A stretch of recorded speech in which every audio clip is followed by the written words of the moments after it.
Welcome to the Real News Network. I'm Greg Wilpert in Baltimore. 50 attorney generals from 48 states, the District of Columbia, and Puerto Rico announced on Monday that they are launching an antitrust investigation into Google. This investigation would be in addition to the one that the Justice Department is already conducting. Here's what Texas Attorney General Ken Paxton, who is leading the case, had to say when he made the announcement on Monday. This is a company that dominates all aspects of advertising on the internet and searching on the internet, as they dominate the buyer side, the seller side, the auction side, and even the video side with YouTube. And right now we're looking at advertising, but the facts will lead to where the facts lead. And even as we speak, be up here about a minute, there'll be 3.8 million searches and a lot of advertising dollars just made in every minute that one of these people speaks. Other major tech companies that have come into the crosshairs of various state and federal government agencies for antitrust investigations are Facebook, Apple, and Amazon. According to a New York Times analysis, Google is facing 5 major investigations, Facebook 11, and Apple and Amazon are each facing 3. Each area of anti-competitive behavior is different depending on the market that each one of these companies dominates. Joining me now to discuss the wave of antitrust investigations against Google and other tech companies is Bill Black. He is a white-collar criminologist, former financial regulator, and associate professor of economics and law at the University of Missouri, Kansas City. He is also the author of the book, The Best Way to Rob a Bank is to Own One. Thanks for joining us again, Bill. Thank you. So it's interesting that a Republican state attorney general is taking the lead on this, Ken Paxton, and that California isn't even a part of the case, along with Alabama. What's going on here? What's your analysis? Okay, so the reason the state AGs are getting involved in general in lots of different things, and going all the way back to the run-up to the great financial crisis, is that the U.S. Department of Justice has basically abandoned cracking down significantly on elite white-collar crimes in general, and antitrust in particular. Now, there's an exception. Cartels, they actually are moderately vigorous until the Trump administration. But in lots of other areas, not so. And so the states felt that the only way that you could have any effective action was to have the states take the lead. But the states lack the capacity to take the lead. They just don't have all the 50 states plus Puerto Rico, and D.C. together do not have the resources in antitrust, for example, that the federal government has just in its antitrust division. And that's not even mentioning the FBI, which does the real investigations and which the states have no real counterpart to. And so the only way the states could even try to be effective was to link together. And they did this in the run-up to the great financial crisis sufficiently effectively that the federal government actually sought to block the states from bringing this action, claiming that it was preempted. So this is continuing that practice. They weren't able to get California, and they weren't able to get Alabama. So they weren't able to get Alabama on the usual conservative grounds of why should we sue anybody powerful. But they weren't able to get California, of course, in part because the state AG is a Democrat and his leading source of contributions, or among his 3 leading sources of contributions, is Google. And this is one of the real problems with state AGs.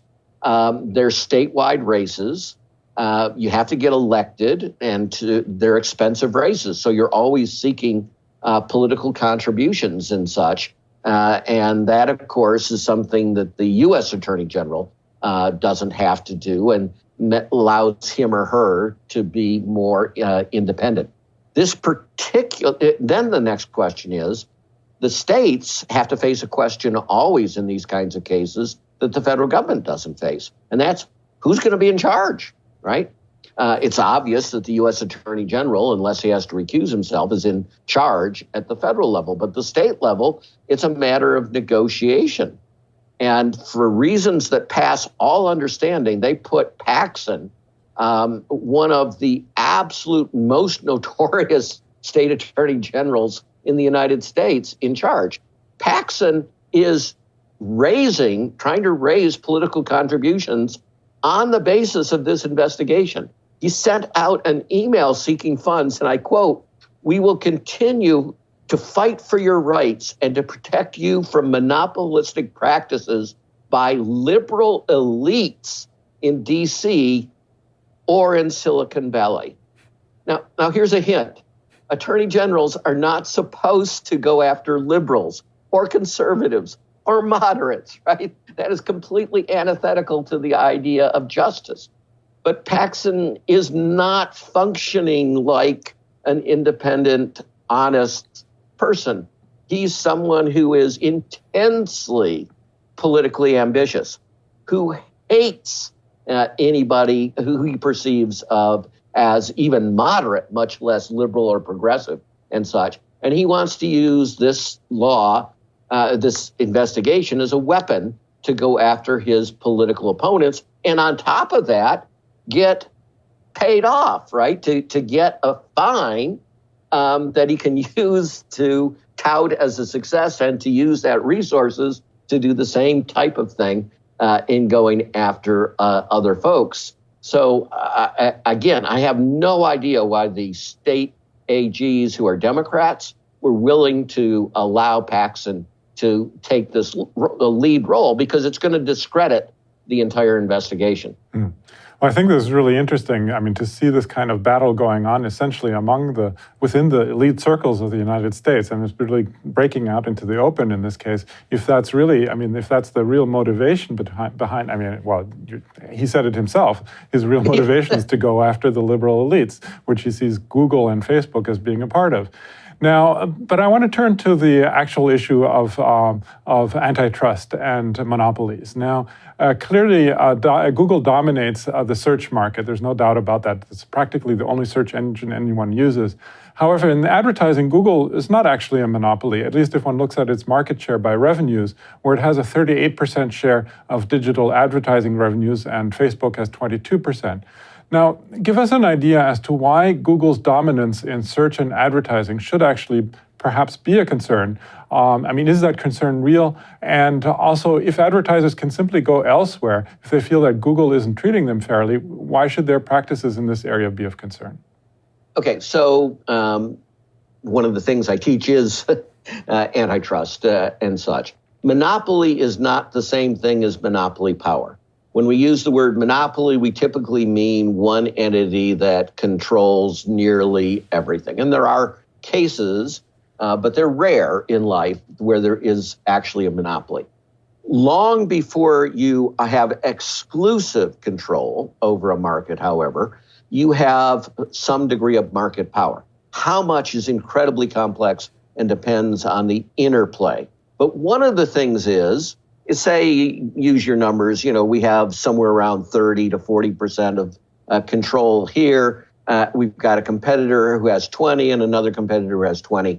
Well, then that makes it pretty easy for the three of us to collude.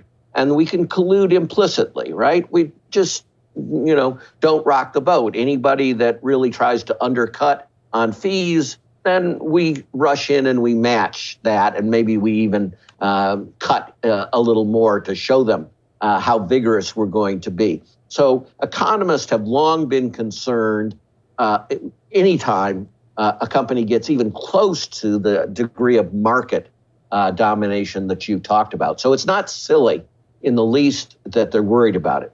Now, here's the kicker. People may remember Bork and the phrase "to be borked." Well, one of the reasons he was not approved by the Senate to be a Supreme Court justice is that he was leading the right-wing movement to say that essentially we should get rid of antitrust. And in the specific context of Silicon Valley and any high-tech entity in which numbers matter, penetration matters, the argument from the right is that there are quote-unquote network effects. In other words, when I use my email, it's much more valuable if I can talk to everybody. than if I can just talk to the 10,000 people who have to be subscribers in the old days of some particular email service. And those kind of network effects are fairly common within tech, typically because of this desire to communicate and to search, in this case, much more broadly. And so that leads to something close to what in the old days in economics we would refer to as a natural monopoly. And a natural monopoly just means that there are so many economies of scale that whoever gets big actually gets cheaper, and they have a competitive advantage over any rivals in those circumstances. But, we want the efficiency of that network, and the conservatives are unwilling to do a hybrid, saying, okay, we'll have a network that covers everybody, but we'll treat it like a common carrier, right? And we'll make sure that the private entity doesn't become the multi-billionaire because of the profit from these things. So the conservatives want us just to walk away and let some people become extraordinarily rich and then use their market power, if they choose, to say, I actually don't want those people spreading their views. So I'm going to make life difficult for them. So there's also a political rationale, a political science rationale, freedom rationale for saying you shouldn't let a private company that is not subject, at least, to the duties of treating everyone fairly, have this kind of monopoly power position. I want to dig a little bit deeper on that issue, actually. In the past, major antitrust cases simply broke up the monopoly, such as happened with Standard Oil in 1911 and AT&T in 1982. But is that even an option in cases for Facebook and Google? I mean, you're speaking about the network effects, and they're obviously quite strong in the case of Facebook and Google. I mean, that is, do we really want a dozen different search engines or a dozen different baby Facebooks? In other words, wouldn't turning over the company to its users or to some other, what would a possible alternative look like instead of breaking it up? Or is that the only solution? No, I don't think it is the only solution, but it's been the only solution that the right has been willing to contemplate and to oppose as well. By the way, again, their position is we should just allow this network to be created and allow private parties to gain supranormal profits in economic jargon. That just means a hell of a lot of money, right? This is why these people are multi-billionaires, is they control something that has immense monopoly power and therefore is able to charge more than they should, and that's inefficient. So the efficiency condition should be, yes, you create the network, but you don't allow a particular private party to become immensely rich from it. You run it instead as essentially a regulated public utility, right? That says, no, you can just get a normal return out of all of this. But yes, we'll allow a fully efficient network to be created. And when you treat it like a public utility, then it has traditionally at law doctrines of fairness and such, that you can't discriminate against the use, that you can't use it as a weapon against your enemies and such. So you have to take all customers, on the same terms, whether they're big customers or little customers and such. And of course, that harks back to an earlier dispute and one of the first things that the Trump administration sought to eliminate was any duty on the part of these private monopolies to treat people fairly. So it's quite interesting that the Trump administration is now investigating that which it previously blessed. And of course, the Trump administration has announced that it's going to use the antitrust laws as a weapon against their political enemies, the car companies, for daring to agree with California to produce fewer greenhouse gases. Yeah, I just want to return to the issue of this particular case now with Ken Paxton and Google, because obviously, or not obviously, but presumably, he would probably favor a decision that would actually weaken the power of Google and Facebook by breaking it up, which I would think the Democratic state attorney generals that are behind this case probably wouldn't necessarily favor. So how are they ever going to come to a resolution in this case? Or is this just going to be tied up in the courts forever? So this issue is actually cuts across all kinds of ideological dimensions. You have the Texas AG, arguably the most conservative state AG in the country, someone who doesn't care about antitrust at all, suddenly becoming the great enforcer of antitrust because it's his political opponents. You've got Democrats who, often think that monopoly power has gone too far, going, okay, I'll do a deal with the devil, Paxton, on this. But now, and I mean just like today, the Koch brothers Foundation has gotten involved. And it's sending out this major effort to get the population to turn against their state AGs. Because of this very investigation and the Facebook investigation as well. So the Koch brothers fear that if this precedents get created of actually reinvigorating the antitrust laws, they could be in the sights of particular attorney generals as well.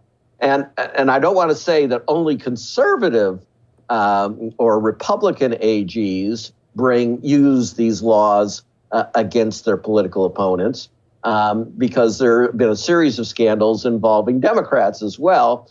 And it's not so much political there, it's fundraisers. Whoever raises money for them, they help out.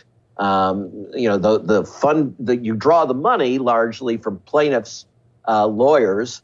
And the plaintiff lawyers would really, really, really love it that the state AG would bring an action against the very folks that they too are suing. That would help their litigation a great deal. So there are a series of scandals involving Democrats and Republicans in these attorney general type suits. Well, it seems like the real big winners here will be the lawyers, of course. So we're going to leave it. We can always go Shakespeare. The first thing we do is kill all the lawyers.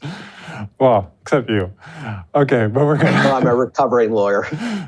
We're going to leave it there for now. I was speaking to Bill Black, Associate Professor of Economics and Law at the University of Missouri, Kansas City. Thanks again, Bill, for having joined us today. Thank you. And thank you for joining the Real News Network. Thanks a lot for watching. Appreciate it. But do us one more solemn favor. Hit the subscribe button below. You know you want to. Stay up on the videos.